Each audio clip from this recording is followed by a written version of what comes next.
Welcome to another episode of the Your Longevity Blueprint podcast. Today, my guest is Edward Griffen, ND, who graduated from the State University of New York with a bachelor's degree in psychology and a minor in math and statistics, and went on to pursue his naturopathic doctorate from the Southwest College of Naturopathic Medicine in Tempe, Arizona. He spent 4 years teaching the general education program in an ultrasound and magnetic resonance imaging program in Phoenix, where he developed his passion for education and teaching. Dr. Griffen's own health challenges led him down the path of nutritional healing through naturopathic medicine and drives his passion for helping others on their personal quests for optimal health and health sovereignty. Welcome to the show, Dr. Griffen. Thank you for having me, Stephanie. This is great. Do I call you Dr. Gray? I'm not even sure how to. I'm not picky. You can call me Stephanie. I don't care. Okay, perfect. Dr. Gray, Stephanie. I never got hung up on titles, but then some people say, you paid for that. Maybe you should use this. I say the same thing as I was Edward for so many years before I became Dr. Griffen. So I've been Edward all my life. And Right. now Dr. Griffen is just something. So it's all good either way. But again, I paid for that degree, so I may as well use that thing. And I occasionally use that doctor when I need to. So Right. Pull it out when you need to. Exactly. exactly. Well, I guess I mentioned in your bio that your own health challenges led you down this path. So I'd love to have you share your story. Like what got you so interested in naturopathic medicine? So the story starts out with I was raised in the standard American household pretty much. Is I grew up, mom, dad, I've got a brother and a sister, but in the Western pharmaceutical model is that if somebody was sick, you gave them a Tylenol or the NyQuil or you gave the drug. Right. And then, so for years, that's how I was raised. And with the standard American diet, that's the other big problem here that we can talk about with longevity. But when I was 18 and I went off to college right after high school, that's when my health issues started. So it started out, I went to college and was diagnosed with several things right away. So my first semester at school, I got sick. I came home for Christmas break, and it's the last time I remember feeling well was Christmas time of my first year of school. And I was diagnosed all at the same time with phlebitis. I had a blood clot in my leg, Mm, colitis. So I had ulcerative colitis. mm. I had non-viral hepatitis Yikes. and Yeah. mono Wow. You were all at sick. the same time. Yeah. So it was a real shock, but that's where my journey began. But I did the pharmaceutical model. I did everything I was supposed to, or all the things that the guys in the white coats told me to do. Sure. And it was still from about December of that year until I think it was about May or June of that year. I actually had to drop out of my school that year. And it took me some time to recover, but I had to drop out that semester and then get back into school. And so I never heard of naturopathic medicine. I never thought about the alternative type field. And it wasn't until quite a few years later. So went through my, back into school, got my associate's degree in general studies because I didn't know what I wanted to do. I finally ended up going back to school as a psych major. So I was a psychology major. I was going to be a counseling psychologist. And then one day all the time dealing with ulcerative colitis Yeah. and going to all the doctors that they told me to. And it wasn't until one of my classes in my psychology degree mentioned we were watching a video, when they used to wheel in the carts and the TV on the screen. Now there's TVs in every room, but they wheeled in this cart and the instructor, and I could picture her, but I can't remember her name, but she put up this video and we watched it, and they mentioned the word naturopathic medicine. And it was actually a story about this woman that had cancer that then started seeing alternative doctors for treatment. And that word naturopathic medicine. This was about 2000, 2001 that I Long had time first ago. heard Yeah. this term. Yeah. So it was early age of the internet. And so I didn't even have a computer at the time. And I went back to my dorm. My roommate had a computer. I spent the next 12 hours from 3 o'clock in the afternoon, I think, till 3 o'clock in the morning, research everything I could find about naturopathic medicine. And once I found it, it was that light bulb moment. You've got a few of these in your Yeah. life where all of a sudden it's like, this is what I'm supposed to This do. is my And calling. Yeah. exactly. When I was a kid, my dad was an EMT and I always was interested in the medical field. But once I was diagnosed with colitis and I went from doctor to doctor to doctor without any help, I'm like, I don't want to be one of these guys anymore. And that's where I kind of switched to the mental health side. But it's when they Sure. mentioned the mind body connection that I really got interested in naturopathic medicine. And that's what drove me to naturopathic medicine. And then going through naturopathic medical school, then more, was the domino effect, one thing after another, leading to actual liver disease. The disease is primary sclerosing cholangitis, which is secondary often to ulcerative colitis. So I had ulcerative colitis for almost 10 Yeah. years. Yeah. And then that led me into needing, well, at this point, I'm in medical school and just starting my third year of medical school. I'm told that I need a liver transplant Oh my gosh. because my liver is failing. So my goal in medicine is to try and reach people and heal people before they need the extreme that I needed. I Yes. truly believe at this point in my career and in my life that if I had met somebody like me Hmm. about 10 years sooner or even 5 years sooner, I could have changed the course of my prognosis. Absolutely. So, yeah, so from ulcerative colitis leading into primary sclerosing cholangitis and Hmm. ultimately a liver transplant. You had it. Yeah. So, yeah, I did end up with a liver transplant and Wow. actually a complete proctocolectomy. So, I'm actually missing Wow. my whole large intestine as Wow. well. I actually had signs of dysplasia in my colon, and that's what led me to the transplant. And Sure. because they won't do a transplant if they have any signs of cancer, and dysplasia is the early forms of cancer. Yeah. So as soon as they saw that, they're like, well, now it's chicken or egg. You can't have a transplant unless we take out your colon. So suddenly I'm like, I guess my decision's made. I'm going to die Yeah. otherwise. Right. And so, yeah, what they call it is the MELD score. MELD is the Mayo Clinic End Stage Liver Disease score. My score skyrocketed. It went up so fast. And I was about 30 years old at the time. So I'm 30 and Mm. needing a liver transplant and have this history of ulcerative colitis. Holy smokes. And I wish I had met somebody like me at least 5 years sooner, if not Uh, 10 years. those things make me so angry. I've had a moment like that in my life too, where it's like, why didn't I know about this 5 years sooner? But we can only move forward. We can't go back. So what are we being taught? And what is the gift Exactly. that we're being given that we can share with the world because of it? So now you're Yeah. educating. Excuse me for the listeners. I have a bad cold. If you can't tell, I have a cough drop in my mouth. So if you hear that jostling around, I apologize. But now you can share your story like you are sharing with us today. So Exactly. yeah. And I would use myself as an example all the time when I was talking to, whether I was talking to students when I taught, or now the people that I educate about both silver and copper when I'm talking about it, is I wish I knew this years sooner. I found it, Hmm. but I found it too late. Let's help you now. And Right.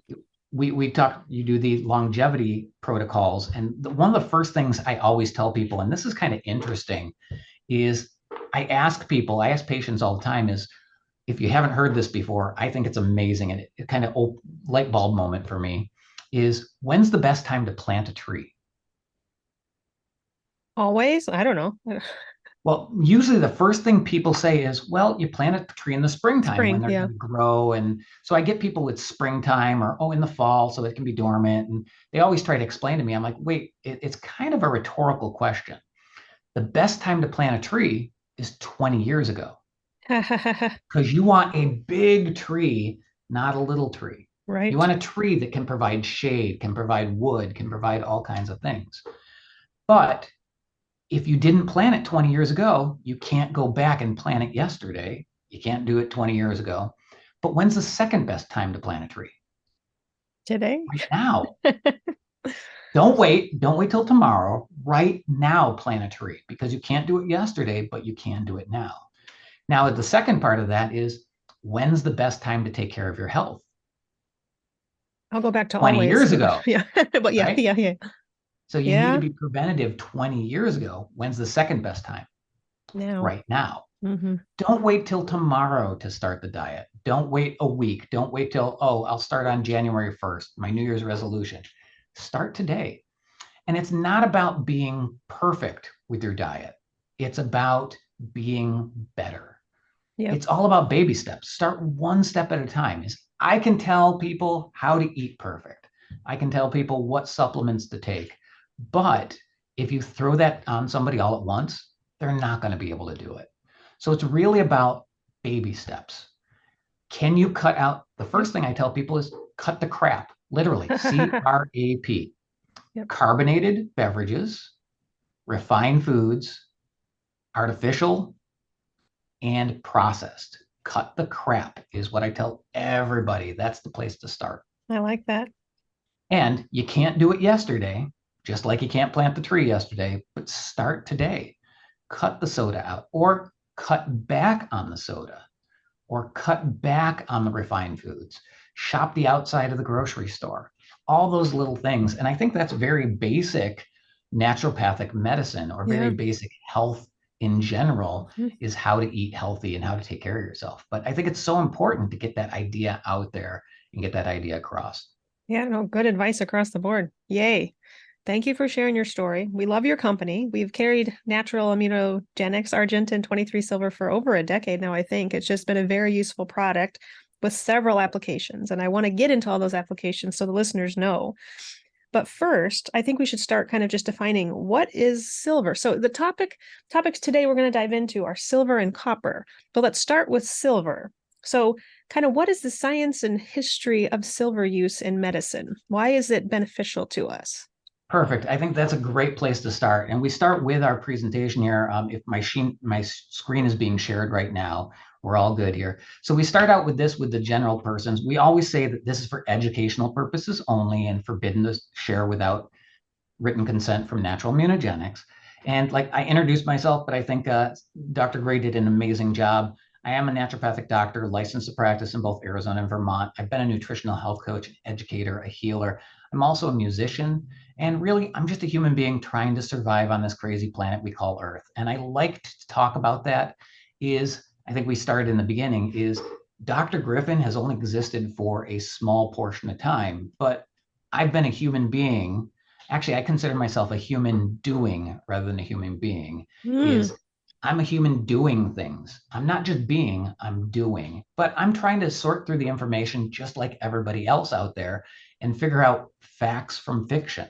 So I'm really about the science and what's going to happen with it. So great segue there is why silver, the history and the education. So we start out with silver is naturally found in our diets. It's found in natural waters. It's found in breast milk.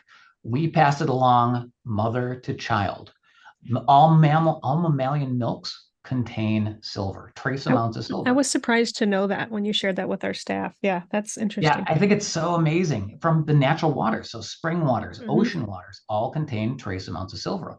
And I believe the number is zero point 0.1, according to the EPA, in our drinking water. So in municipal water sources, you can have up to zero point 0.1 milligrams of silver in your water. So just in a normal drinking water, because it naturally is there. So there are traces of all kinds of elements in there Sure. that do have some medicinal effects. But it's all about being in the right form. So from mushrooms to wheat to seafood, all kinds of places that it's naturally found in our diet.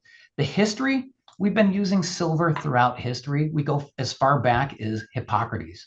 The father of modern medicine talked about silver and promoting it for wound healing in his writings.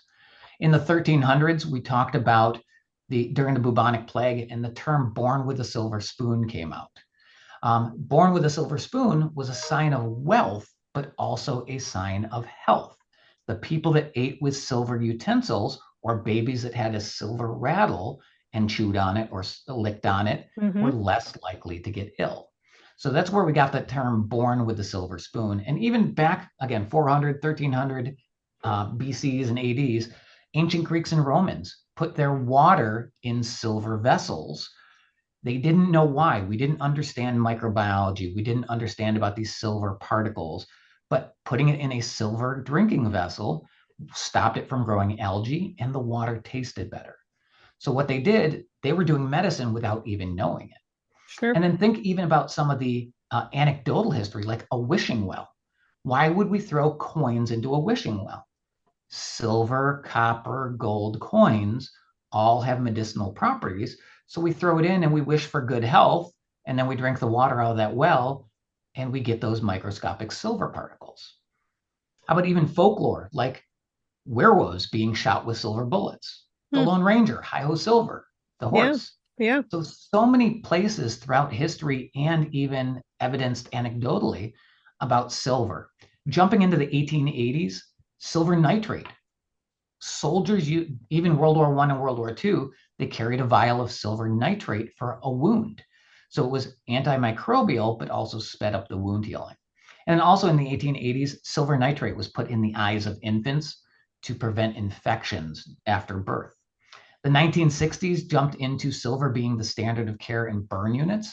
From silver sulfadiazine or silvadine cream Yep. is what we do, and all hospitals worldwide use silver in dressings. NASA started using silver in a filtration system in the 1990s.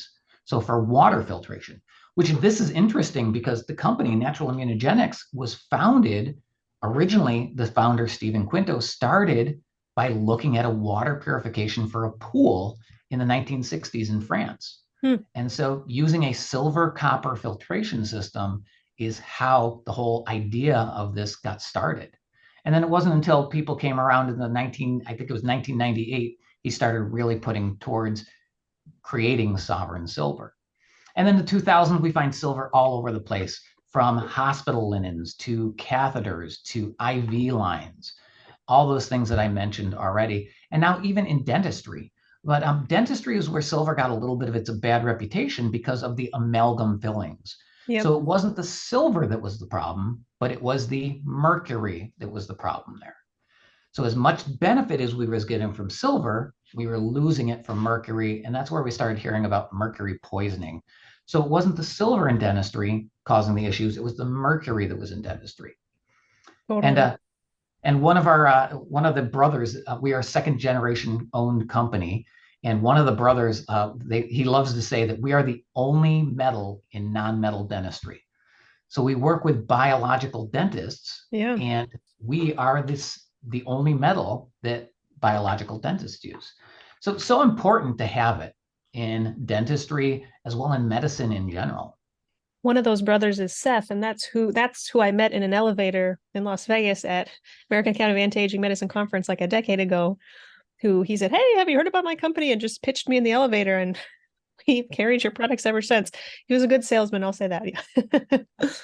But let's And go all ahead. the brothers are so passionate about this and They how are. important it is, taking down their father's legacy to how important silver can be and bringing it back to where it should be used in medicine.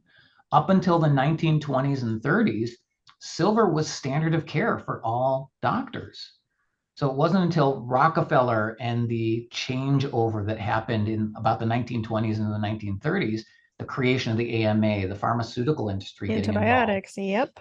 Yep. is where it all started. So absolutely mind blowing that we have taken this away from people. And that's where we talk about health sovereignty.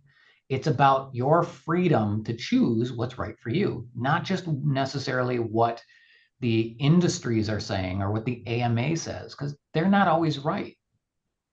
I So love that. why don't we use something that has been used for thousands of years? Instead, we use something that's been on the market for a couple of years, and we don't know the true effects going forward. Right. Totally agreed. Well, share with So, us how silver works. So, what are the benefits? I mean, you've shared some of the uses in modern medicine, but what are the benefits? so we love to use the science, and so we're talking about silver in general right now. So immune support. So it supports what this is kind of my summary slide here. Supports the white blood cells. It can help manage something called a cytokine release. This is both pro-inflammatory and anti-inflammatory. It supports that response to reduce the inflammation. It can be antimicrobial. So we're talking about viruses, bacteria, fungus, all scientifically shown to silver to kill these things off and to support normal health. Being an anti-proliferative, it can actually stop the proliferation of abnormal cells. Neurological impact, so important, and I'll go into a little detail with each of these going forward here. And then that healing and regeneration. We already mentioned Hippocrates talked about this 2,400 years ago about how silver can promote healing. So I think it's so important to look at our ancestors and how they did things even before modern medicine came about. So with white blood cells, so accelerating the maturity and activation of white blood cells and controlling inflammation. So it helps support what the white blood cells are already doing, also increasing that ability to track and intercept those harmful microbes. It also promotes this reactive oxygen species, which is a body's biological natural disinfectant, and then also increases the B lymphocytes and produces antibodies. So it's really supporting everything to do with the white blood cells and supporting our immune system. So it's so important that it's not fighting against or weakening the immune system, but it is supporting the natural immunity that's going on. Not suppressing, supporting. I like that. Yeah, and I think that's huge because a lot of times, like if we think of a lot of the drugs, think about a steroid, think about an NSAID, is we're suppressing the body's normal reaction. Natural response. Why do we get a headache? It's not because we have a lack of aspirin in our body. It's because we're dehydrated, because it's our body's signal telling us that something's wrong. So instead of just covering up a symptom, why don't we fix the problem? So supporting the immune system as opposed to shutting down the immune system so that we can just continue about with our day and cause more damage, let's fix the problem. So support the immune system. Don't harm the immune system. So important there. This cytokine storm thing is something that I think people have gotten afraid of. It's been words tossed around, and nobody in the average public doesn't know what it means. So what is a cytokine? A cytokine is simply a chemical in the body, and we have both pro-inflammatory and anti-inflammatory. So a cytokine storm is when your normal system goes out of control. So we get too many of these pro-inflammatories, and they start attacking our own cells. So silver helps this by working at the point of foci. So we got this picture of the lightning strike in the storm. That lightning strike is the point of foci, is where the damage is happening. If you've got something going on with your sinuses, put silver towards your sinuses. You've got something going on in an ear, put it in your ear. You got something on your throat, put it in your throat. We have a topical gel, silver. Think about with burns. If it's something happening superficially, put it on that. In point of foci, so wherever it's needed, shut down those pro-inflammatory cytokines and increase those anti-inflammatory cytokines. Silver helps as an antiviral. So I'm going to say it's more virostatic. I'm not going to say antiviral. I'm going to say it's virostatic. So what happens is the correct form of silver will actually bind to the outer coating of a virus. So viruses cannot replicate on their own. They need a host cell. So what happens is silver coats the outer portion and stops it from attaching.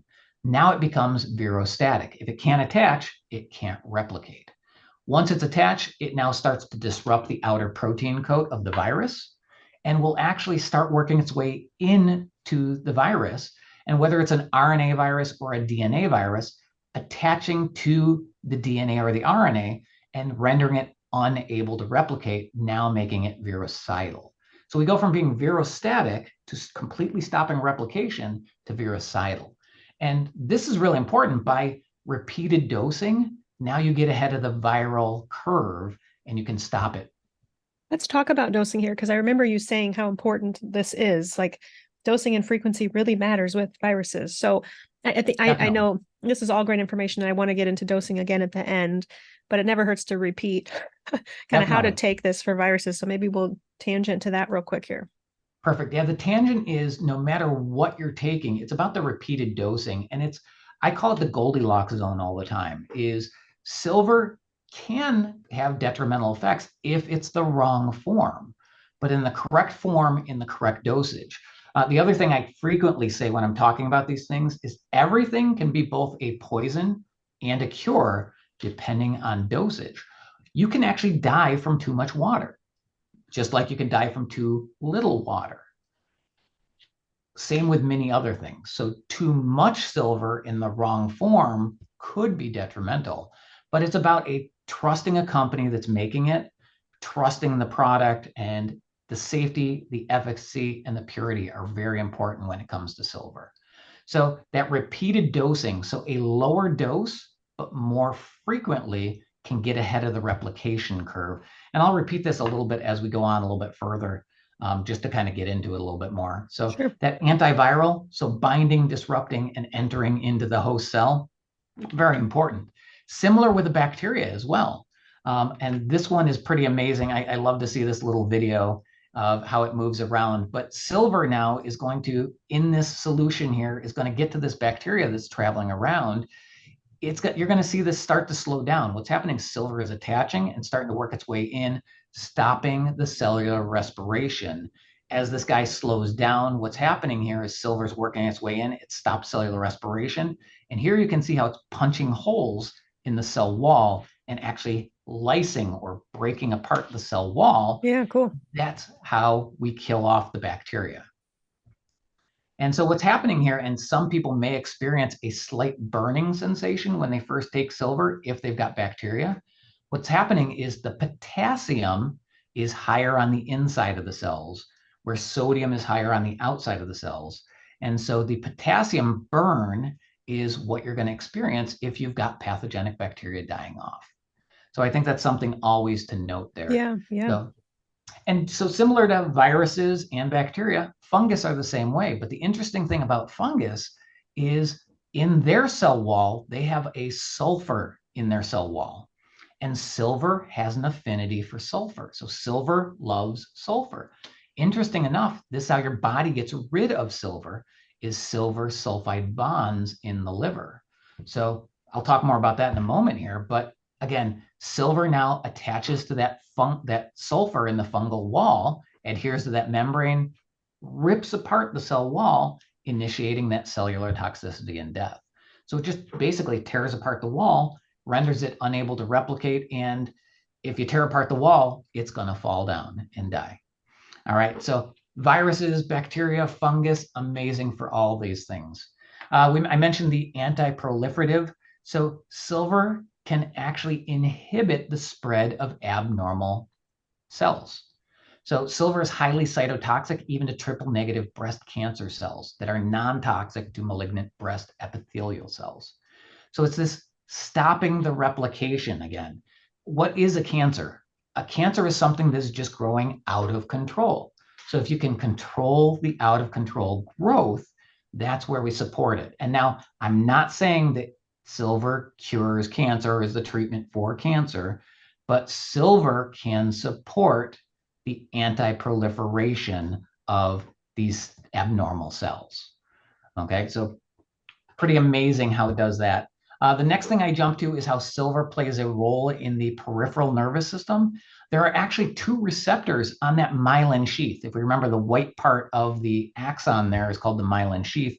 There's actually two receptors that silver can attach to on there. So showing how important it can be in the nervous system. And just as a comparison, silver has the highest electrical conductivity of all of the metals. Think about silver solder that's in your cell phone, that's in your computer. Why do we use them? It's because of that electrical conductivity and that increased transmission. So whether we're talking about central nervous system or peripheral nervous system, silver system can support the electrical conduction within the body. And oddly enough, this is my belief on how it helps also with wound healing as well. The next one here, silver promotes and accelerates tissue healing by up to 33% and can reduce scarring by up to 80%. This is partially by controlling the microbes and controlling the inflammation, but then also supporting dedifferentiation and redifferentiation of the new tissue that is migrating to the area. So instead of forming these fibroblasts that become scar tissue, we're dedifferentiating and redifferentiating the stem cells in order to form more normal cells. So we're not getting the scarring that happens typically. Again, also that cytokine reducing the inflammation, the inflammatory cytokines, and promoting those anti-inflammatory cytokines. Is you're getting this amazing reduction. And I told a story recently is back in April, my wife's aunt came down to visit us, and she had, about a couple of weeks before she came down, she had actually dropped a lasagna right out of the oven, dropped it, Pyrex shattered, but it splashed up onto her leg. And she had a patch about 5 or 6 inches on her leg. And when I saw it, it had already been 2 weeks, but she hadn't taken care of it. And it was purulent. So it had pus and it wasn't scabbed over. It looked pretty open. And I looked at her, I'm like, what did you do? As soon as I saw this, and I'm like, I grabbed silver and I started putting silver on it. In a week's time, when I saw it I showed her how to do it for herself. And within about a week, it was almost completely healed over. I mean, there was still some redness and it was still fresh healing tissue, but within a week's time, it was absolutely amazing. I watched this thing heal in front of my eyes. That's awesome. We use And silver on wounds as well. We recommend that for patients. I kind of a side note here. My father just had a hip replacement surgery and he had like 30 staples on his hip. And you know what I mhm, haven't used topical silver on is like on another metal like staples. Like if the yep. staples weren't there on an open wound, I've used silver liquid or the gel, but is there any interaction or even with those staples there, can you use a topical? So let's talk a moment here. I mentioned my medical history is just about 2 months ago, I actually had another surgery. So I had something else going on and Hmm. I had staples in my stomach. Yeah. As soon as I was out of surgery and there were no other medical professionals in the room, my wife had some silver with her and I opened up my dressing and immediately put Put silver silver on on it. there. Yeah, I figured it was immediately. probably safe, but I thought this is a great, time to ask you. Definitely a great time. So I used it personally On while I staples. still had Yeah. staples in, and I was using a combination of gel, a silver gel, Yep. and a silver spray. Yep. Silver works best when it's wet. So as the antimicrobial and the healing is when it's wet, and that leads to that electrical conduction. Sure. Sure. So yeah, absolutely amazing that as it's wet, how it can be supportive. And when I went to get my staples taken out, the plastic surgeon that came in that was actually pulling them out looked and he's like, wow, this is healing amazing. And then I started telling him about silver and he's like, wow, we need to look into this. I'm like, Yeah. yes, you Yes, do. you You should do. give Yeah. me a call. Here's my card and let's talk about this. Yeah. So yeah, Awesome. definitely with any wound, even with staples still in. So I believe the staples are stainless steel typically They is sure look like it, but yeah. yeah. And so is it's not going to interact with stainless steel. And actually, if you're spraying it on and using it topically, Yeah. very minute amounts actually get absorbed. It stays topical, and as it dries out, it actually turns into, I believe it's silver oxide as it oxidizes, but it still has that antimicrobial effect there on the surface. Cool. So important, but yeah, definitely I would use it with any surgical wound.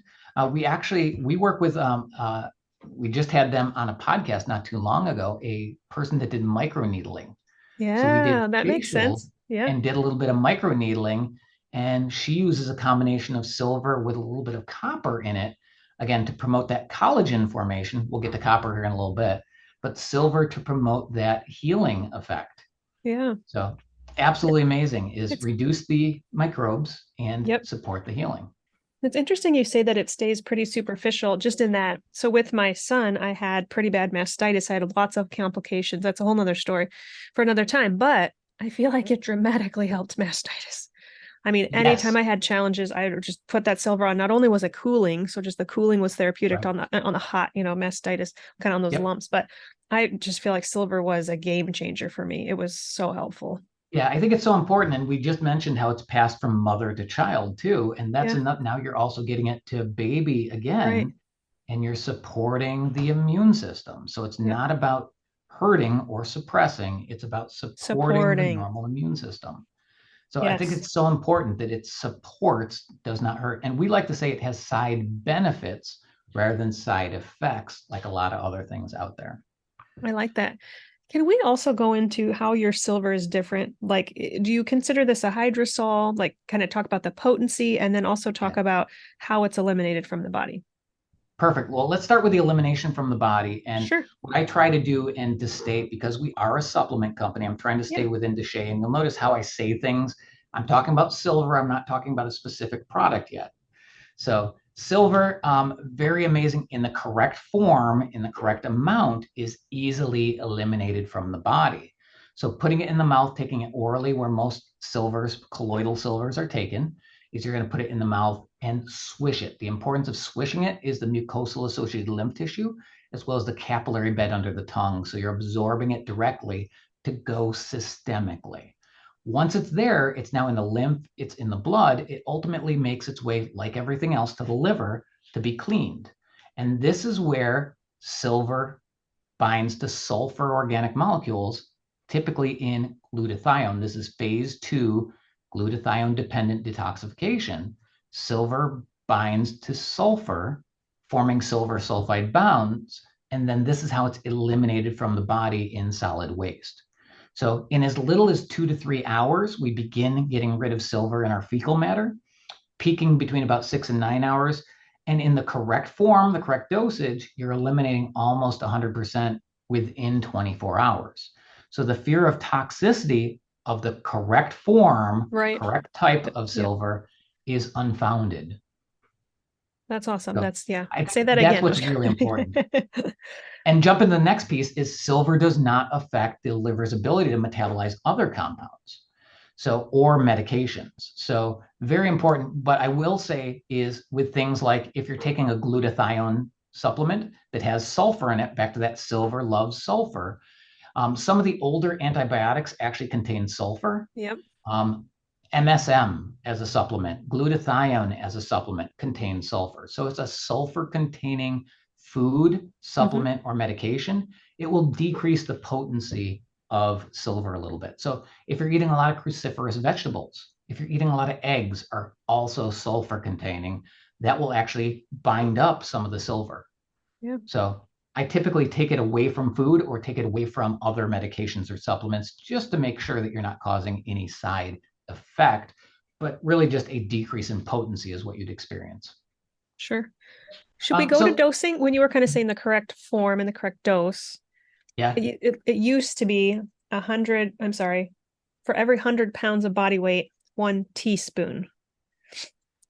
Typically, so the average person, this is where we got some of the averages from, was an adult was considered a 150-pound person. Sure. So, okay. Is what they considered. So what we have on our labels is 1 teaspoon, 1 to 3 teaspoons for short term.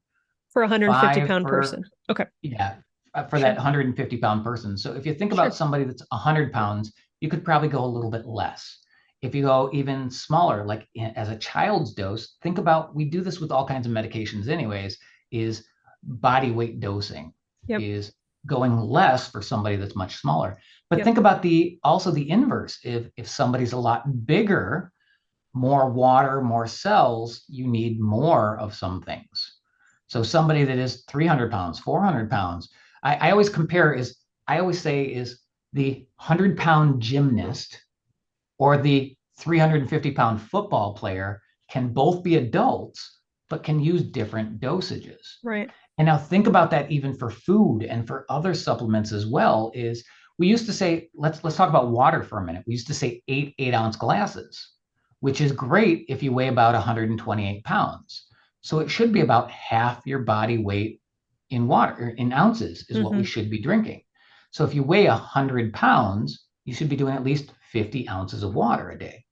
But if you weigh 300 pounds, you should be doing at least 150 ounces of water a day because it's proportionate. Also, look at our hands is the other thing I like to talk about people when I'm talking about nutrition is what's a serving size of something? Look at your hands. That's proportionate to you. That's so good. It's so important. So they used to say the size of a deck of cards was a serving of meat. But a serving of meat for that 350-pound football player, look at his hands. Yeah. Compare your hand to his hand. They have more cells, they have more muscle, they have more mass. They need higher more requirements. Of something. Totally. Yeah. So think about it that way. And it's also proportionate.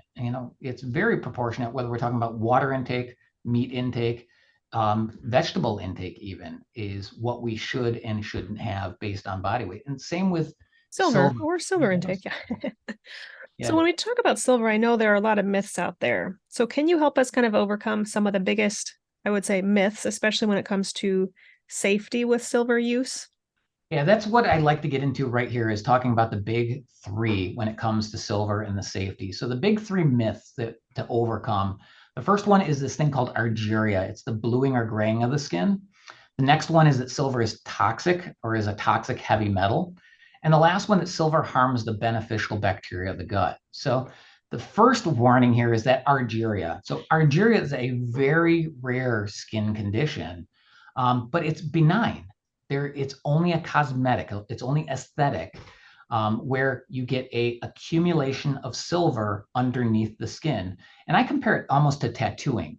So think about a tattoo. You're injecting ink under the skin. With argyria, what happens is you take silver internally, it gets trapped under the skin as you go from an artery down to an arterial, down to a capillary, into the microscopic vasculature, and that's where it gets trapped. So this is if we're talking about a silver salt or a silver protein. And that's, again, the importance of the type of silver that we're talking about. And the warning is don't make your own at home. So if you're making it at home, you're making a solution or a colloid, but you don't know the size of the particles. You don't know the consistency. You don't know the strength exactly.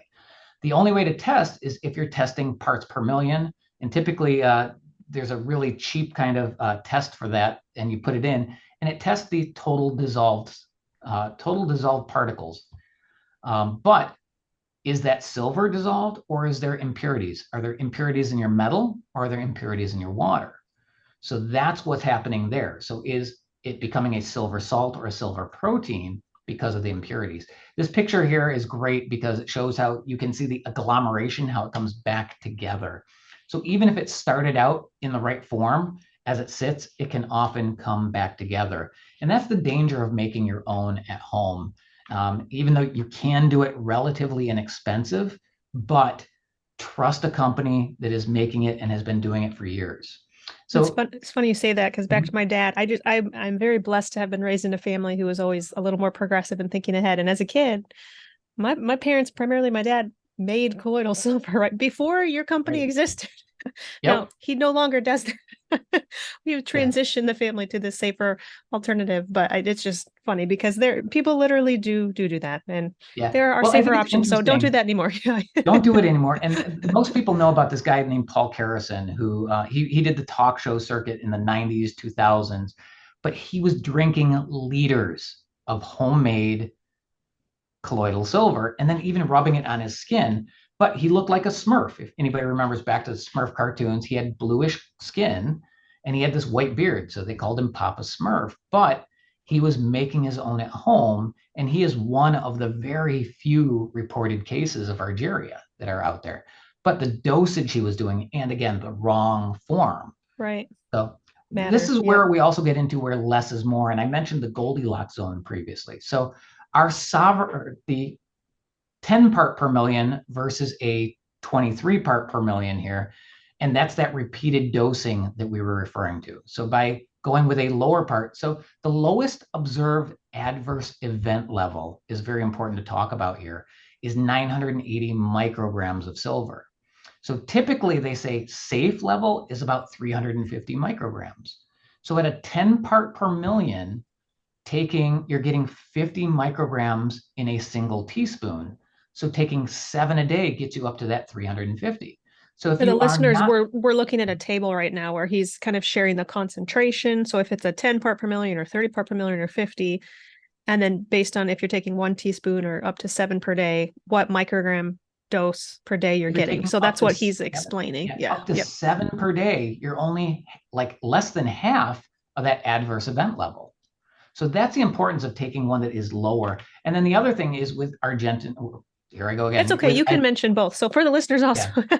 obviously So we carry at our clinic that I would say the professional strength Argentin correct. 23, which is 23 parts per million. There is another, his company also makes a version called Sovereign Silver, which is available over the counter that you might see at natural grocers or just like over the counter, basically, if I remember right. That's correct. Yep. Okay. So now he's talking about the 23 parts per Yeah. million, which is what we carry in office. Yeah. So even at a 23 part per million, taking it up to 7 times per day, you're still below that lowest observed adverse event level. So the Goldilocks zone is somewhere between that 10 parts per million and up to about 30 parts per million. But Sure. that's that safety zone. Yep. I hear about other people on the market with the 500 part per million or the 250 part per million.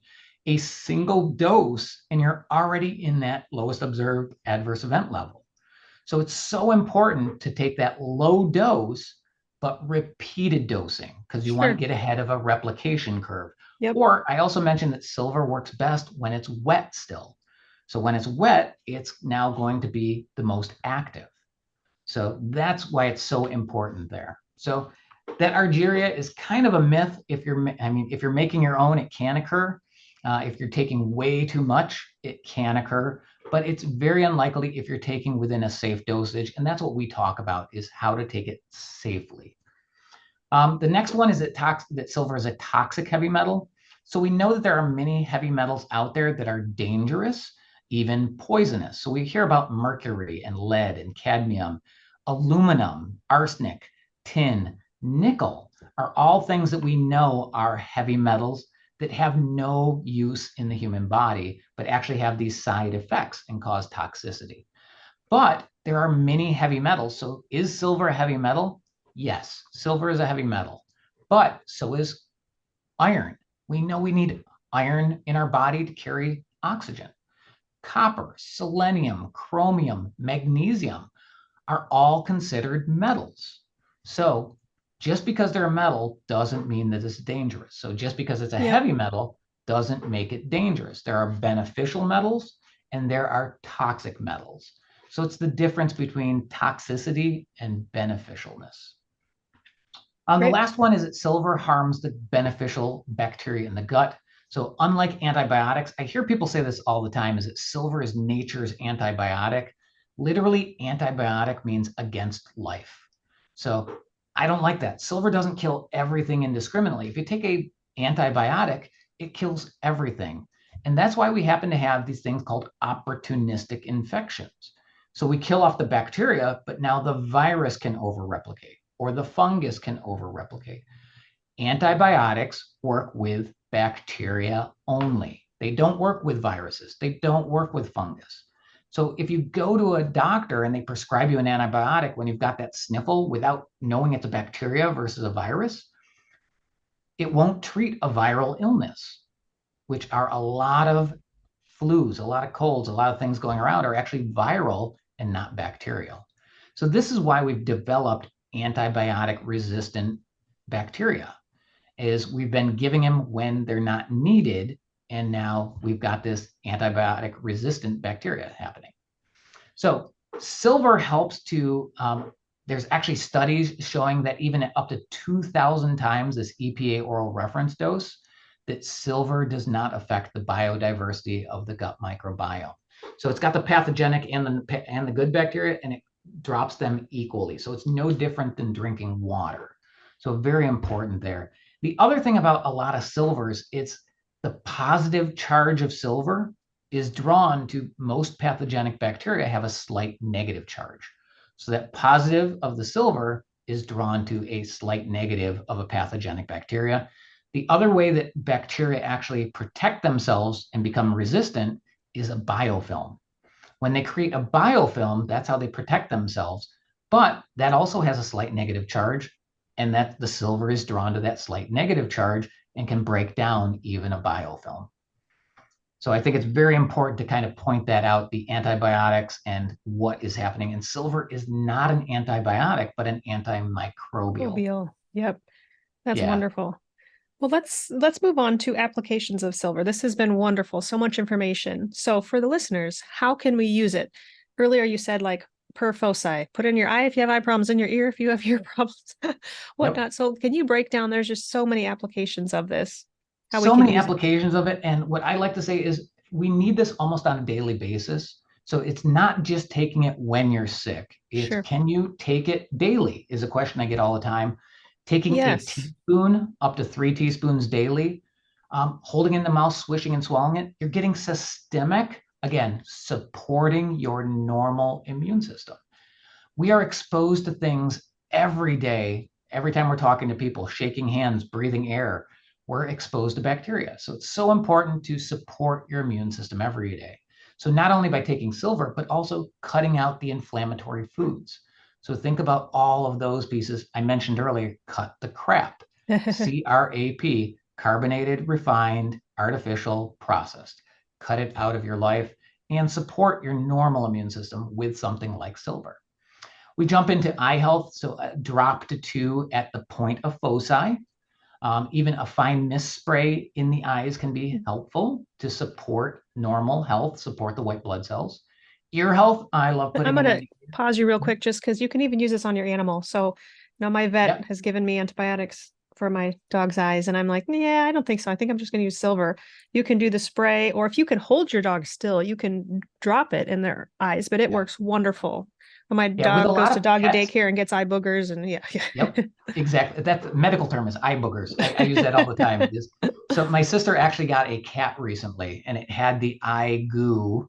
I didn't test it. I don't know what it was, Mm, but we took a fine mist spray and sprayed it in the eye, and just within a day or two, it was gone yeah, and cleared right up. It was it's absolutely amazing. Yep. amazing. Some pets do not like that noise that the sprayer makes.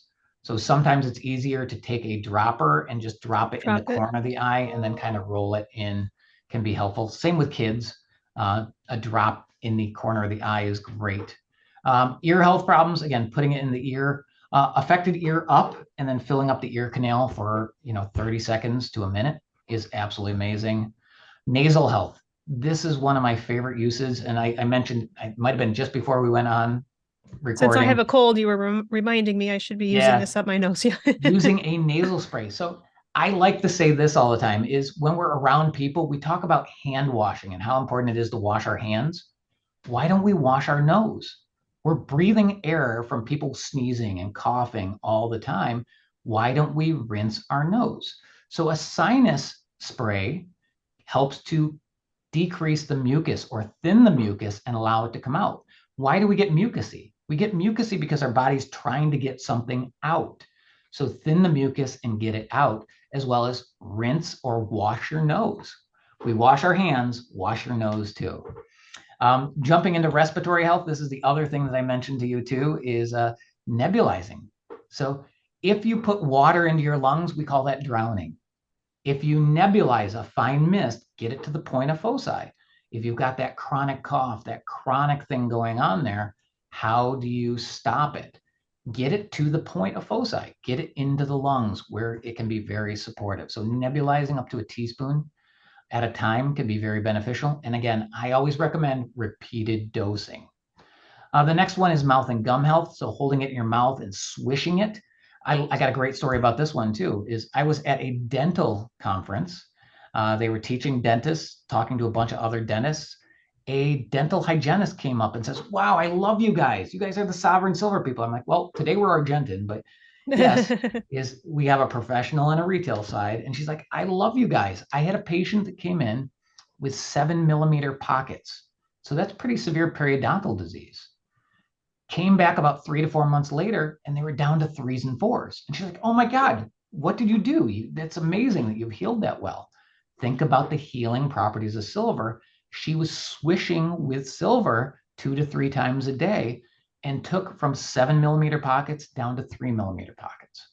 So absolutely amazing. The healing and regenerative effect, again, that electrical conductivity, speeding up that healing is so important. Throat health. Think about, again, point of foci. You got a tickly throat, I spray it in have the been throat, doing that. I have been doing gargle it. that. Yeah. Stomach health, taking up to an ounce at a time, repeated dosing. Again, an ounce every 15 minutes, an ounce every half hour when you're not feeling well to support the normal system and be antimicrobial. We have an intestinal health protocol that we love to tell people about, the ounce of silver along with an ounce of aloe. Think about gut health. How many people today, I tell people all the time when they come in, is like, how do you know I've got a gut problem? I'm like, are you an American? Do you eat a standard American diet at all? You've got a gut problem. So I think it's so important to work on that gut health, but not only healing up, not only killing off the bacteria or the pathogenic bacteria, but heal the damage that's already there. So from there, how about female health? Adding in that female health. So holding it internally for up to 30 seconds or up to 20 minutes. So Yep. 5 minutes up to 20 minutes. So I'll interject here. I use this a lot with patients. We call it an intravaginal instillation, where they use a syringe. If they purchase a silver in our office, we'll give them a big syringe so they can actually draw up the silver and instill it vaginally, and yes, retain that. So the silver on hopefully on contact will kill whatever's growing in there. It's great for yeast, for bacterial vaginosis, whatever's going on down there. It's been very effective for our patients over the years. Absolutely, and I love to hear this from people because is I haven't seen a lot of that. But I know of so many practitioners that are using it that way. So I love it that you can respond to that. So I tell people about it all the time, but I haven't personally seen it. So it's like I love hearing that. I don't do a lot of women's medicine, so traveling, I take this with me everywhere. I take my nasal spray with me before I get on the plane, while I'm on the plane, after I get off the plane. I just got back from Arizona, and on my flight back, the guy next to me is hacking up a lung. I'm spraying my nose every, 15 minutes just to make sure I'm not getting what he's got going on. So, It's funny. and then, Well, it's funny you say that. I have another story there too. So in 2020, I took our whole team down to Dallas for a training, and I had gifted them all little, eye masks, earplugs, and a little mini bottle of silver. And so we were all cheersing on the plane. And little did we know, we barely made it back because that's when COVID hit before right, everything shut down. So thankfully, we had silver in our system. Nobody got sick, but it was that's just, amazing, yeah, everyone was looking at us like, what are they? They're taking shots on the plane, right? taking shots of silver. Yeah. No, we snuck our own liquor on. No, just kidding. I was actually just at a school and did a vendor fair. And there's a picture of me, and I've got several students all around me. We're holding up shot glasses and like cheersing, and it's sovereign silver. So it's Yeah. interesting. Yeah, we're taking silver shots. Yeah, we joke about it all the time. So jumping into the skin health, think about skin, anything topically. We just talked about sutures. We talked about all those issues, anything where wound healing is required. But how about dentistry even? So halitosis as a mouthwash. Silver has been approved by Health Canada as a oral mouth rinse. So Canada Makes is actually sense. ahead of the US in some ways.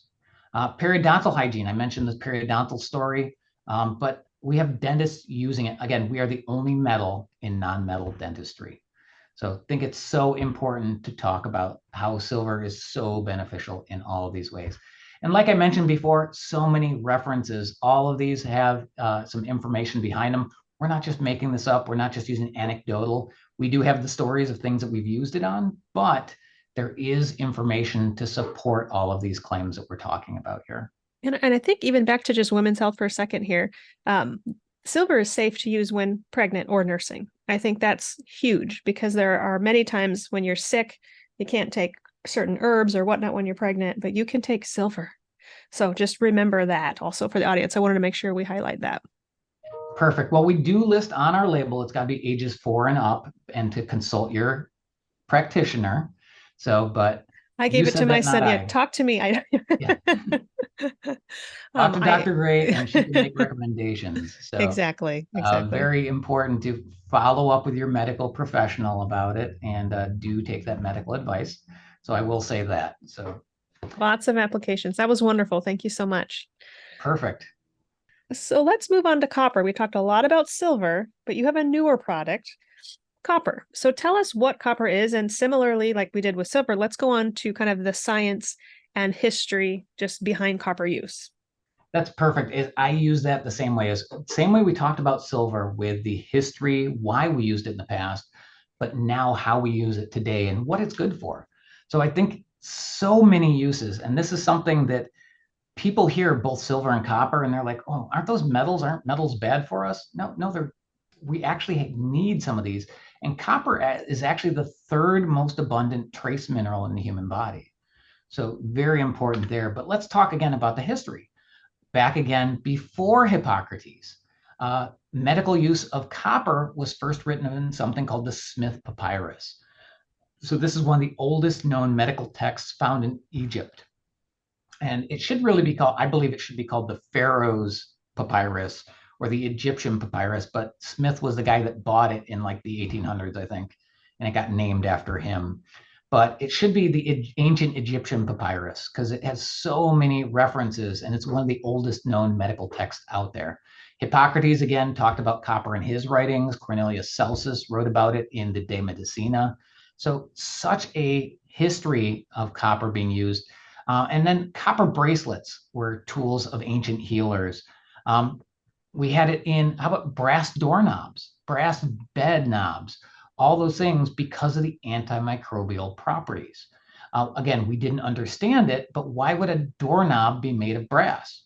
Well, it's a combination of copper in brass. What is it? Copper and tin, I think is, I can't even remember what the I other don't piece know. is. Yeah. Yeah, it's an alloy, so it's two things together, but copper makes up brass.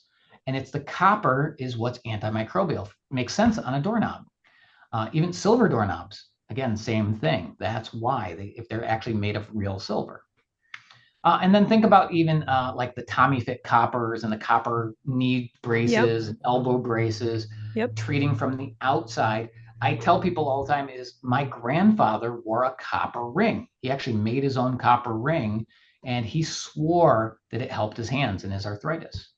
So yeah, I think it's fascinating the history that we have talking about copper. So where do we get copper in our diets? So where do we get copper in our lifestyle is mostly in our diet is where we used to get it. Organ meats, oysters, shellfish, whole grains, leafy greens, shiitake mushrooms, nuts, bee pollen, dark chocolate are all great sources. The other one not on here is water. We used to have copper pipes throughout our houses. Right. So if we have an older house that still has copper pipes, we're getting a little bit of copper from our pipes. But most people don't drink from their taps anymore. We have bottled water. We've got, reverse osmosis water that's taking the minerals out of everything. So we're not getting it in our waters as we used to. But now with that diet rich in copper, think about we're only absorbing 30 to 40% of what used to be in our foods.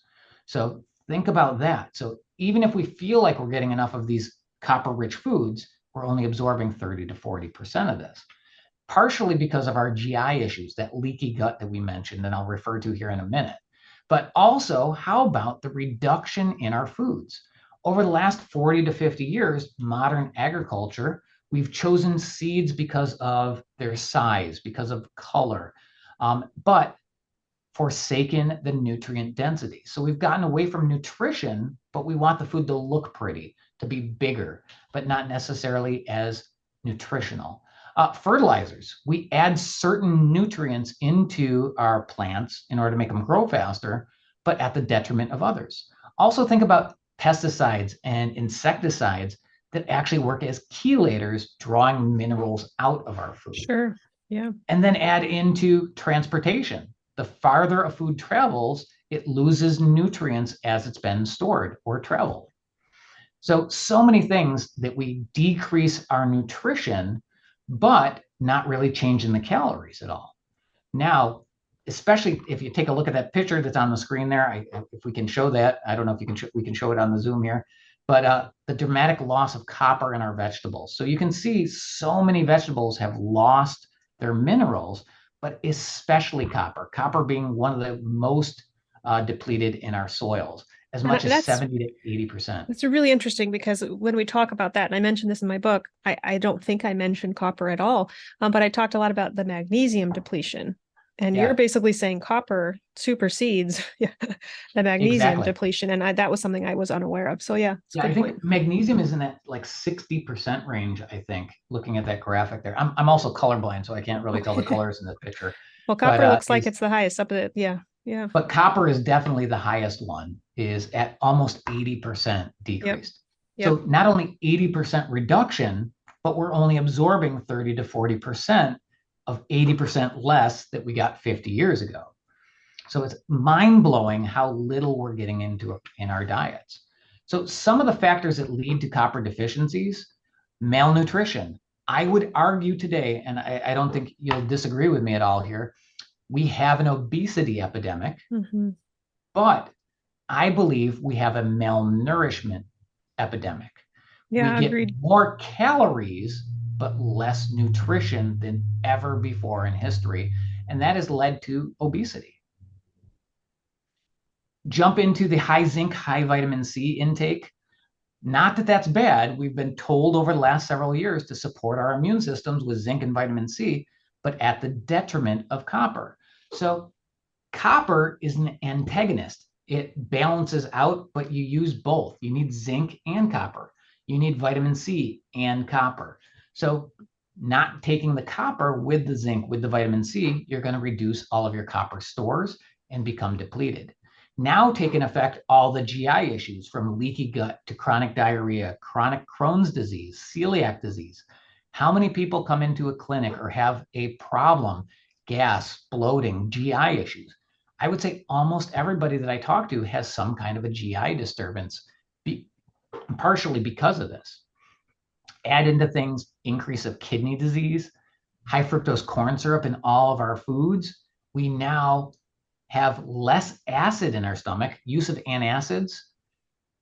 We cannot break down the food that we are intaking. So we're getting less and less nutrition from the food. And do you know how many times you're supposed to chew food before you swallow it? Like 30 or something. It's supposed to be ridiculous. 30. You're supposed Yeah. to chew food 30 times. Nobody does that. So not only are we not chewing enough, now our acid is decreased and we're not absorbing the foods that we should.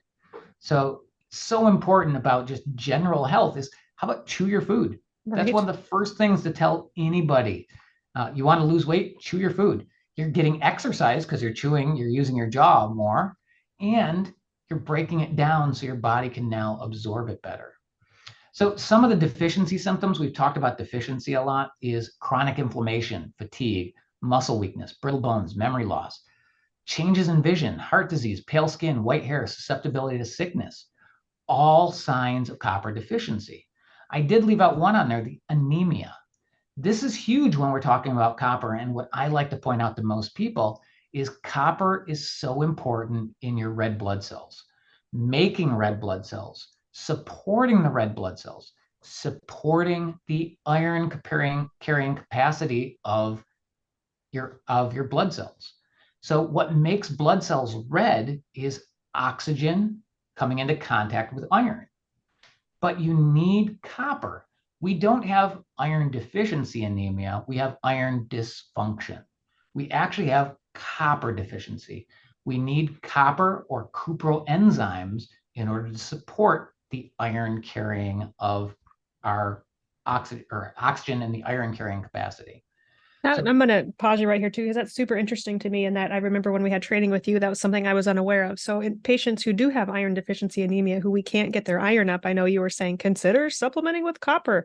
That really could help that dysfunction.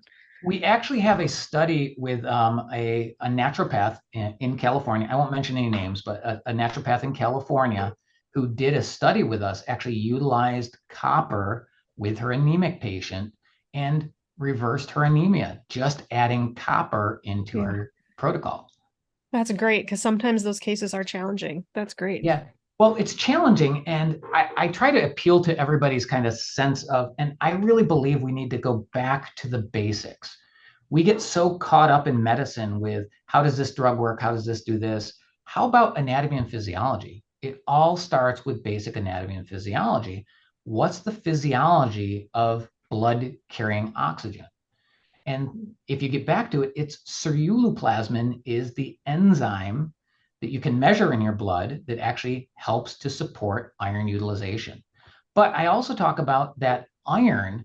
We've supplemented with all kinds of iron. Our foods are fortified with iron like crazy. Why do we still have so much anemia? If we've got all this iron going into our foods, why do we still have anemia? Well, something else must be the problem. It's not the iron. So we have iron dysfunction. There's a great book out there, if you haven't read it yet, called Cure Your Fatigue by Morley Robbins, where he gets into some of the reasons.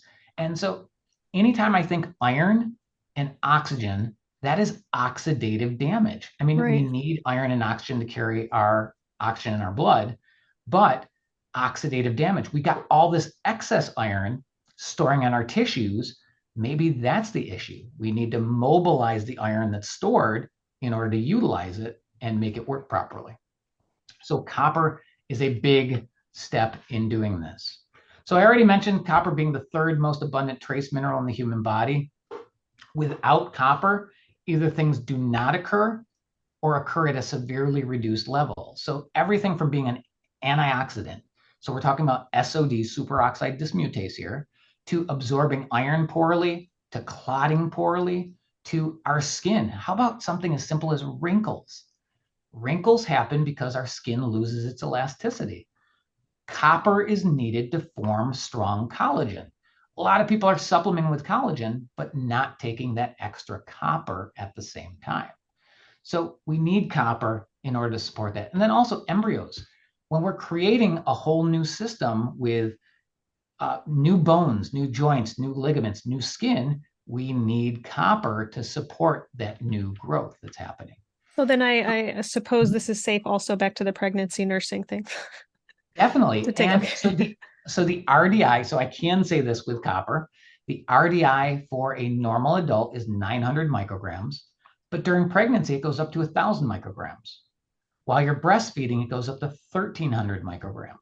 So we definitely need more during those times. Why? Because we're supporting another life form. We're adding more into their diet, Right. past, again, mom to child.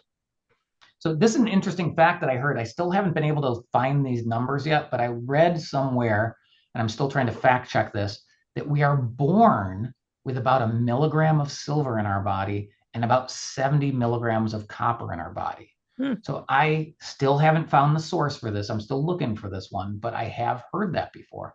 So I'm still looking. I'll find that out, and hopefully I'll have a source for that at some point, but I haven't found the source, but that's the numbers that I've heard, and I'm looking for the information. So, but interesting how both silver and copper gets transformed from baby or from mother to baby. Right, right. So So, copper works through these cuproenzymes. This is the very important thing. Sorry if I'm interrupting no, this. no, I was going to ask a question, but you're already answering. Go ahead. Perfect. Cuproenzymes, and this is very important for the science geeks out there. It's all about structure and function. So the copper enzymes or cuproenzymes give a protein its structure. And now this is, we call it a lock and key mechanism a lot. We talk about this. It's got to be the perfect lock and the perfect key to work properly. But copper gives it its shape. Once it has the correct shape, it's got the right structure. Now it can have the correct function. So important whether we're talking about bone and joint health, hair, skin and nails, cardiovascular, energy and metabolism, all those cuproenzymes, very important. Here's my geek out slide. If we can get into this, is ceruloplasmin is the cuproenzyme needed for copper transport and utilization. Lysyl oxidase, so important in collagen and elastin. Again, back to that wrinkles in the skin, skin support, joint support. We want healthy, strong tendons, ligaments. Lysyl oxidase and the cross-linking of collagen and elastin is so important. Catechol oxidase for the synthesis of melanin. Now we're talking about protection from the sun's harmful UV rays. Is copper dependent because of this enzyme catechol oxidase? So like Superoxide the dismutase. sunscreen copper tone, which I don't think anyone should use because I'm sure it has bad things in it. Is that where the name comes from? I believe that's where it originally came from, but it could also be the copper coloring from a tan. Sure. But I've thought Sure. about that one before too, is that copper tone is, but there is so many chemicals in Right. those. Right. So we're not advocating for that. I just, yeah. What I'm advocating is supplement with copper, and it's a natural Yep. sunscreen because you're creating melanin. You're supporting your melanin and the normal production of melanin. You're also supporting stopping premature graying or paling of the skin or Well, hair. give me that. Yeah, I need that. Exactly. Don't we all need this? And this is where I catch most people is talking about wrinkles and healthy hair. And they're like, Yep. yeah, give me some of that stuff. So superoxide dismutase is my favorite one. It's the most powerful antioxidant in the human body that we make. And this is SOD1 is also called zinc copper SOD. And this is what I mentioned. If we're supplementing with so much zinc, but we're not supplementing with copper, we're using up our copper stores. We now can't make this powerful antioxidant. We've got plenty of zinc, but not enough copper.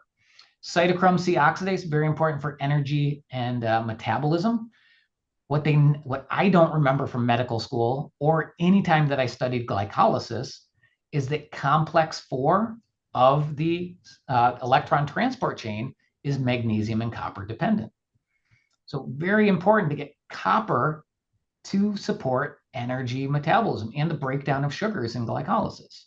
And that last one there, amino oxidase, so important in the metabolic pathways and the deamination. If you don't know what deamination is, that's pulling off part of a structure, an NH3, We're taking off an amine to make something. We're breaking down our amino acids so that they can become building blocks for other proteins. So copper is needed in the deamination of amino acids to support building other structures. I'm gonna So go ahead. Go ahead. You finish your train of thought. So it's so important, you can see, for the building of all types of things, whether we're talking about collagen, elastin, fibrin, proteins, they're all copper dependent. There's at least 90 different copper dependent pathways in the body, 14 major ones that we are very aware of that without, life doesn't work properly.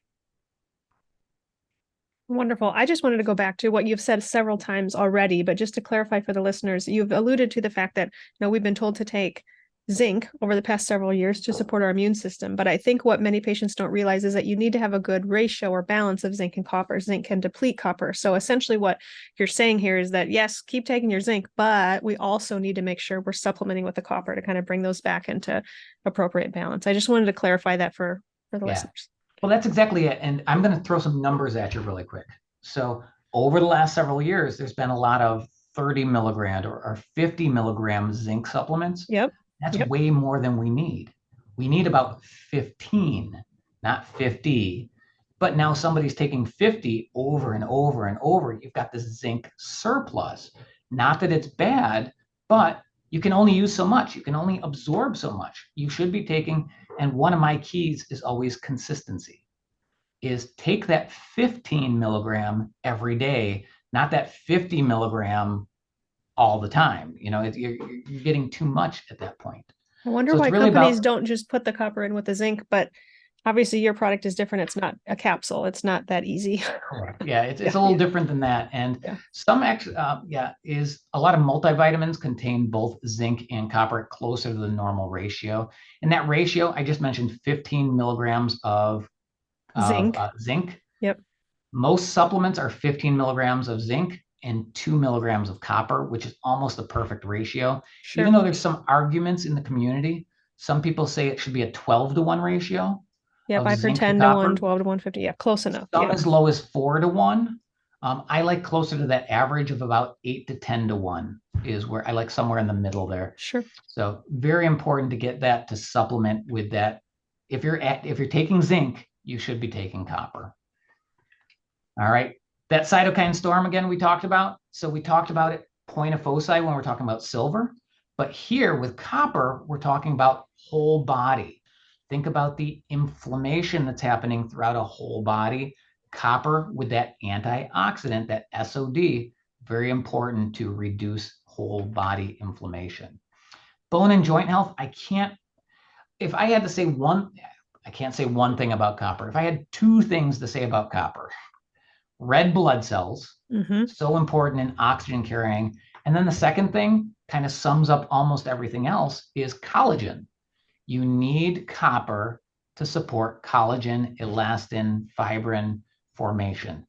Collagen makes up so much of our body, and it's very important to get each of those things in. So between supporting the red blood cells and supporting oxygen utilization and iron transport, just controlling inflammation, also regulating zinc activity. So copper is a regulator of zinc.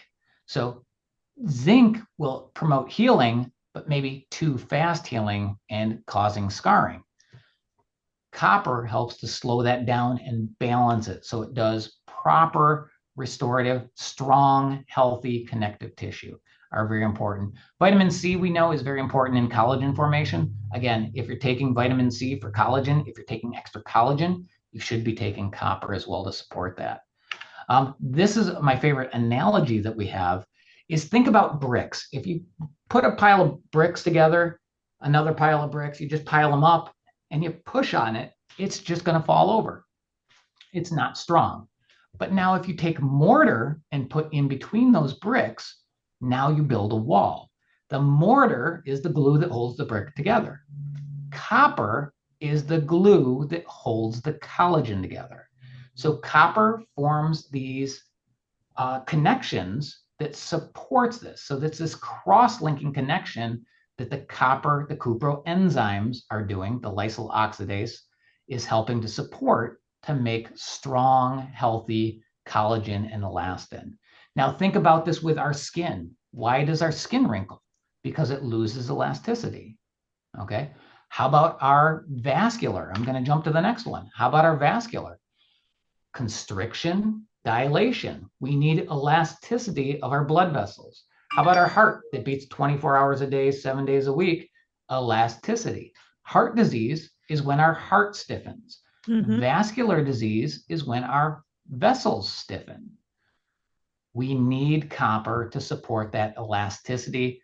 Again, collagen, elastin, fibrin, cross-linking, very important in all those pathways. Energy and metabolism, I already mentioned that one with the copper and how it is complex 4 of the electron transport chain in the mitochondria. I feel like I say it so much, I sometimes start stumbling. The other thing I loved here too is where silver was phase 2 glutathione dependent detoxification, copper is phase 1 and actually supports normal detoxification. So copper helps support healthy liver and the elimination of other things from the body. So it's so important to support your liver. Jumping into the excretion, I was taught during school that we should be worried about copper toxicity. Yeah, I want you to hit on that because I have patients who are very concerned about that. Yeah, the only copper toxicity that I am aware of.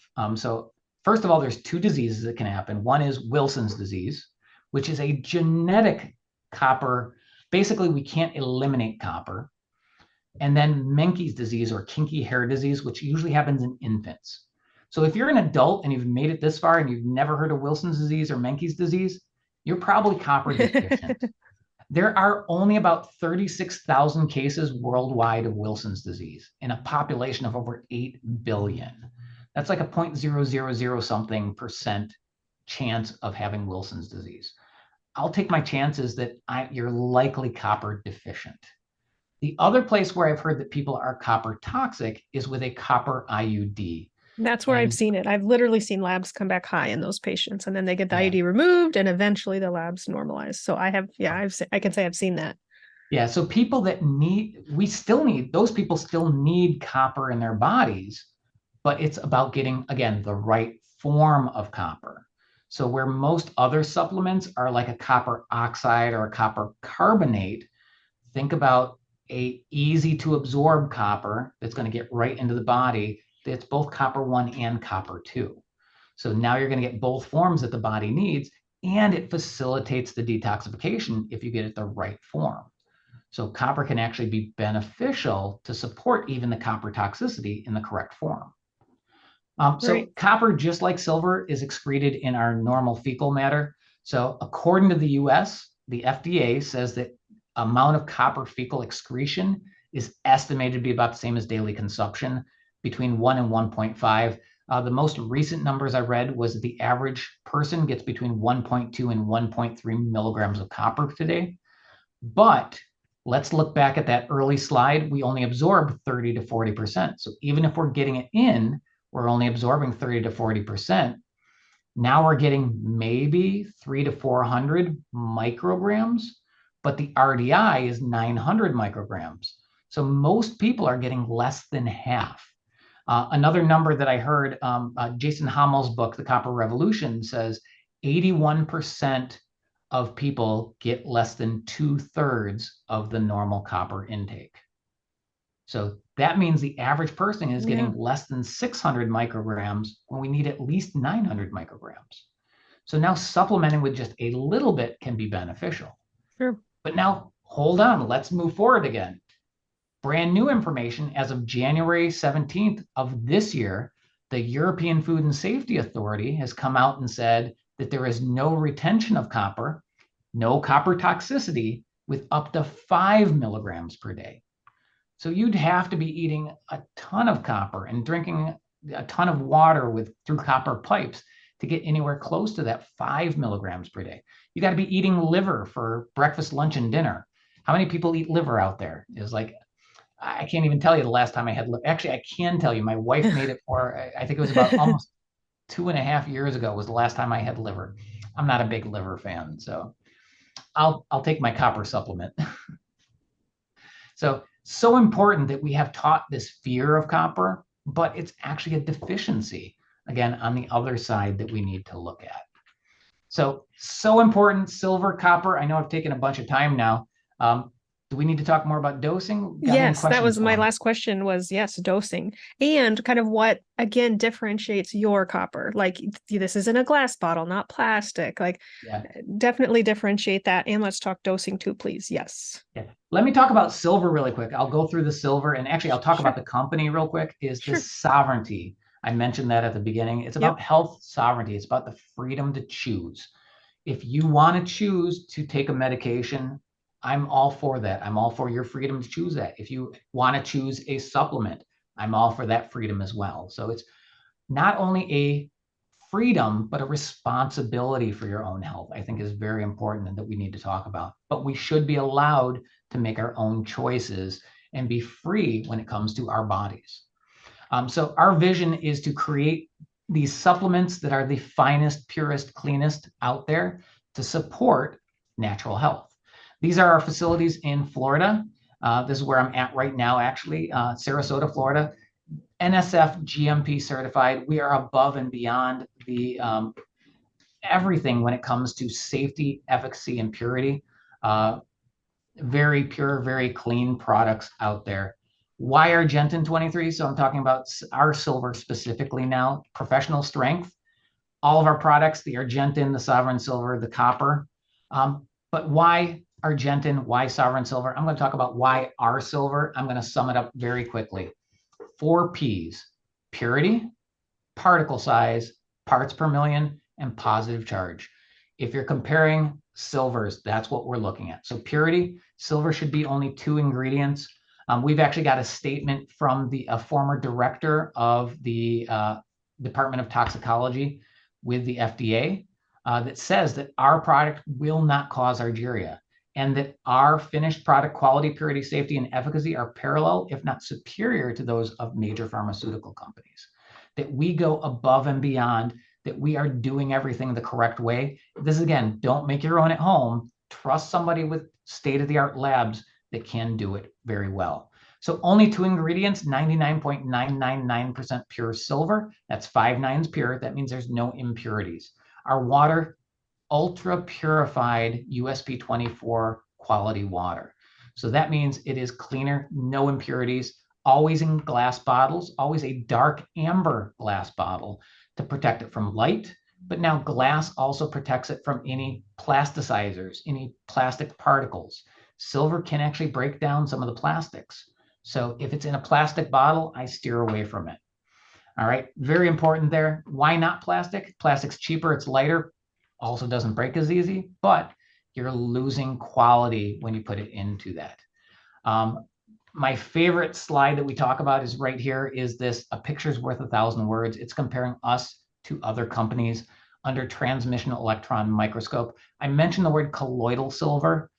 Colloidal silver is what most people are familiar with, and that's really about size. From a colloid down to a hydrosol, we're comparing gravel to sand. The importance there is about the surface area. If you've got a particle that's this big, all of this in the middle is not being utilized, but the outer portion that comes in contact is what's active. Decrease the size, you now got greater surface area. In the same amount of particle, greater surface area means greater efficacy. So it's so important to get that smaller size to get the efficacy. So you're essentially saying that your silver particle size is way smaller than a colloid. So your Correct. silver size is saying the slide is saying for the listeners that these silver particles are as small as 0.8 nanometers, That's way correct. smaller Yep. than a colloid. Yeah. Yeah, colloids, I believe it's anything below 100 nanometers is considered a nanoparticle, but colloids can actually be much bigger. So we're much smaller than any colloidal silver. So we're actually considered a bioactive silver hydrosol. So all hydrosols are a type of colloid, but not all colloids are small enough to be a hydrosol. Okay, so very important there. And again, picture's worth 1,000 words. So once you've got the purity, now you've got the correct particle size, Yep. now you can go lower parts per million Now we get into that Goldilocks zone that's safe, but still effective. Yep. And now you get that repeated dosing as well. So purity, particle size, parts per million. And my last one there, positive charge. Our product is greater than 98% positively charged particles. What's important here is that's what makes it active. That positive charge, I mentioned this earlier, being drawn to the slight negative charge of a pathogenic particle or a biofilm. So important, greater 98% efficacy. Now think about basic physics, like charges repel each other. That's how ours stays that nice even distribution versus others that might be 10 to 20% positive charge will conglomerate. Even if they start out small, they'll lump back together and you get clumping in other products. All right, dosing. Here's our dose that we wanted to talk about and hit on. Daily maintenance, a teaspoon, up to 3 teaspoons if you're immune building. For long-term support, up to 5 teaspoons per day. Short-term support, up to 7 teaspoons per day. So hitting it while you're during waking hours, every couple of hours with a teaspoon, Yep. supporting that immune system, very important. When I'm not feeling well, I'm doing it orally as a teaspoon, I'm doing it in my nose, and I'm nebulizing all at the same time to support all the different pathways and get as much as I can to be beneficial. And because we know the safety, purity, and efficacy of the product, I'm willing to do even more than that. And even at 7 teaspoons a day, of the 10 part per million, you're talking 350 micrograms. So you're still well below the lowest observed adverse event level. Now jump to the 23 part per million, you're still within that great range. So very important, that repeated dosing to support overall health. Our gut health protocol, I mentioned that, the ounce of silver with an ounce of aloe to get into the intestines. You want to heal up the intestines, but also very important with this, taking that probiotic at night. So you're killing off pathogenic bacteria, but also supplementing with beneficial bacteria and healing up the gut, but also supporting the normal bacteria of the gut. And I want to add to that because I have used that protocol many times with patients. So when you're getting aloe juice, you want to get like an organic, no sugar aloe juice.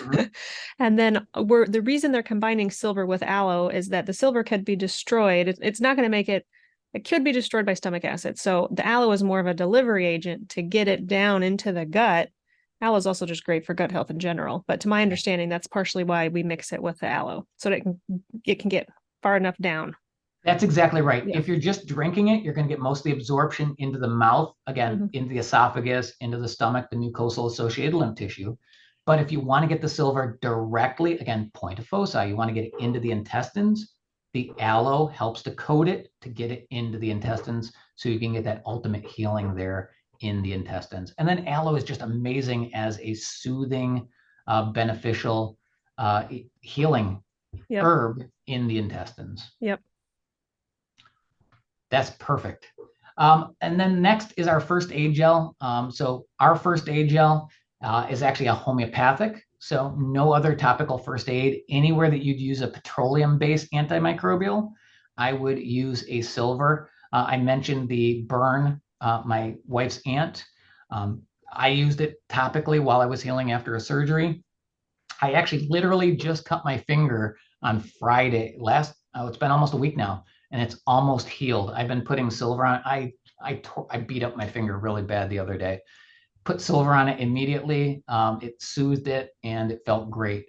So been hitting it with all kinds of silver, but silver first aid gel, absolutely amazing. And go back to that. Spray. Sorry, really quick. I know you're probably trying to wrap up here, but I want to just read off all these uses because literally my 4.5-year-old is conditioned to ask for silver anytime he gets hurt because perfect. He starts crying, "Mom, blood, get the silver, get the silver."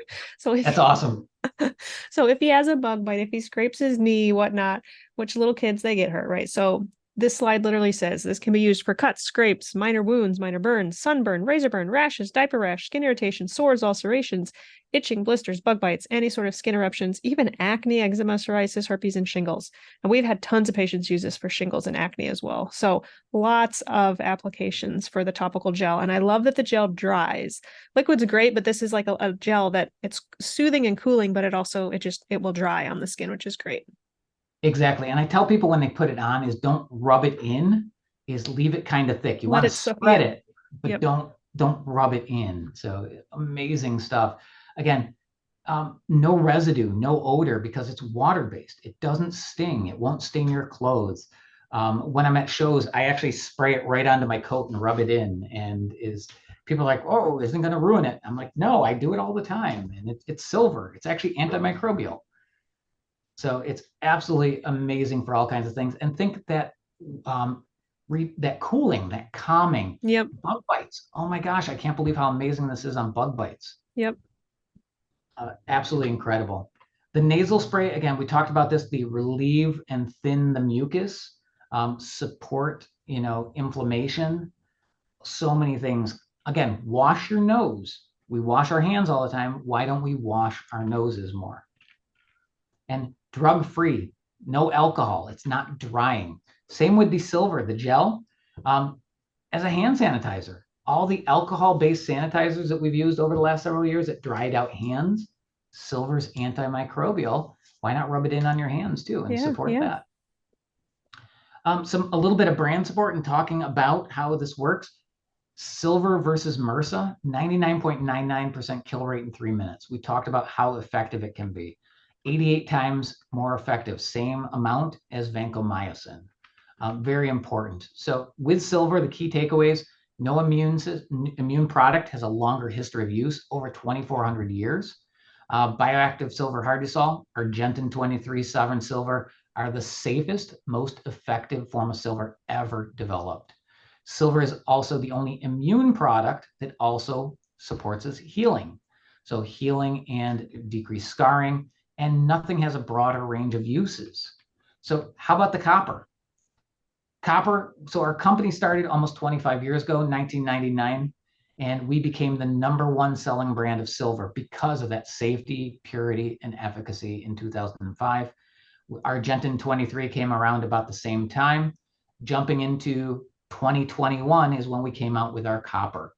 4-in-1 benefits. So we talk about bone and joint health, hair, skin, and nails, cardiovascular, and energy and metabolism.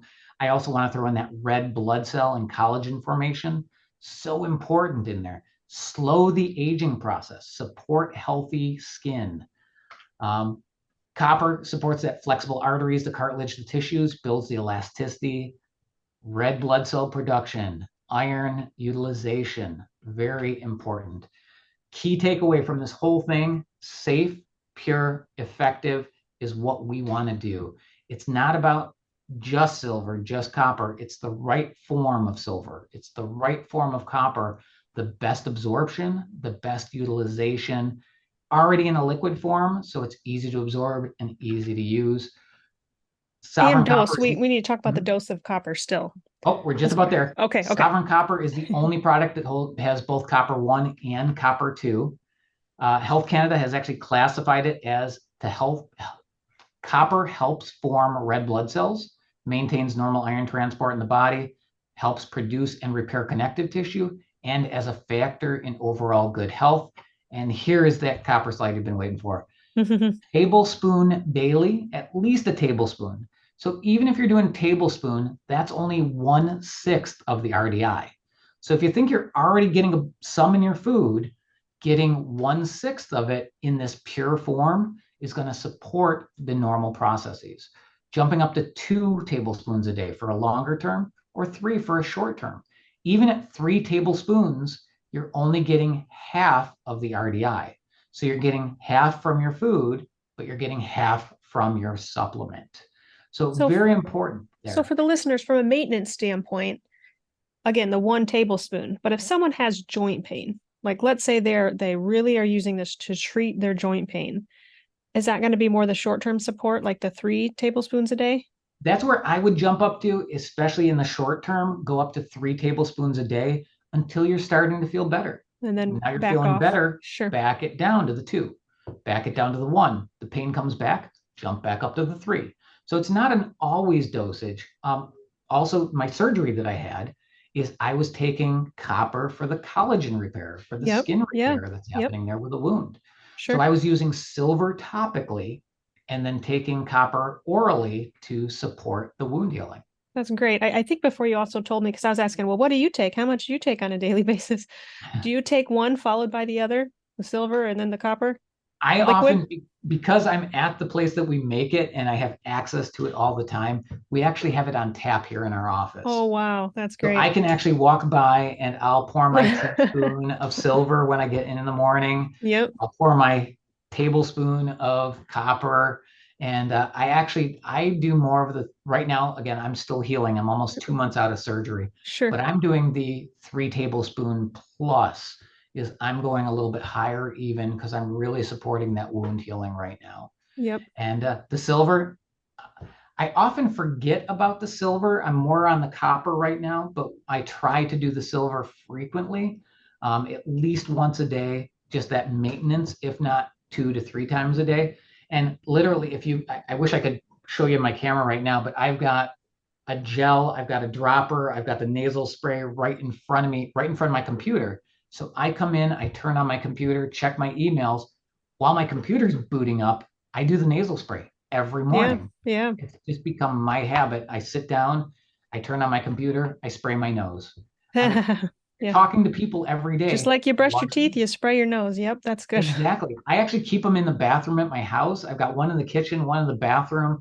I think I got one on the bedstand next to the bed. Is wherever I think about it or when I think about it, I want it at hand so I can just do a quick spray and I'm good to go. Love it. Love it. Love it. Any final thoughts that you want to share with us, or did you get most of it I in that think you'd like? I did that as quickly as I could. I'm sorry if I went long, but No, that's I fine. think there's so much information and there's so many, and we just barely scratched the surface too. There are so many aspects of silver and copper out there that we could talk about and just continue on and on. And I feel like I say the same things all the time, but it all comes back to the same thing is support your immune system, Hmm. support your body, your collagen with copper is support normal factors and eat healthy and take care of yourself.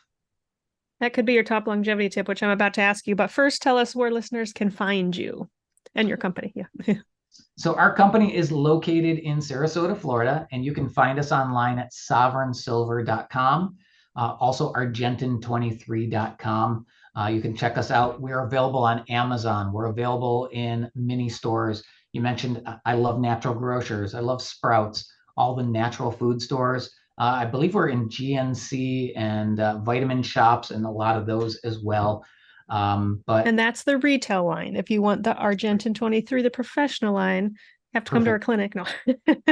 Come see But Dr. yes, yes, Stephanie Gray yes. at her clinic to Yep. get your Argentin 23. Wonderful. Okay. Tell us lastly your top longevity tip. My top longevity tip, I guess, if I had to say anything, it goes back to my tree analogy. It's be prepared, is work ahead of time, is we can't change what we did yesterday, but we can be better today. And I tell people all the time is I don't ever plan on being perfect. I'm not perfect. I can't be perfect. I can be good at things, but I'm not perfect. But be better. Eat better today than you did yesterday. Eat better tomorrow than you did today. Take more supplements than you did yesterday. Support your health more than you did yesterday. Be better today than you were yesterday. And then continue improving and be better a little bit every day, and you'll get there. Love it. Those baby steps. Well, thank you so much today for coming on the show and sharing all the history and science of silver and copper use. They are both, no doubt, something that we all need to be taking on a daily basis. So thank you for being our expert on these topics today. Thank you so much. It was such a pleasure. And to everybody out there, thanks for listening. And thank you, Dr. Gray. It was such a pleasure being here today.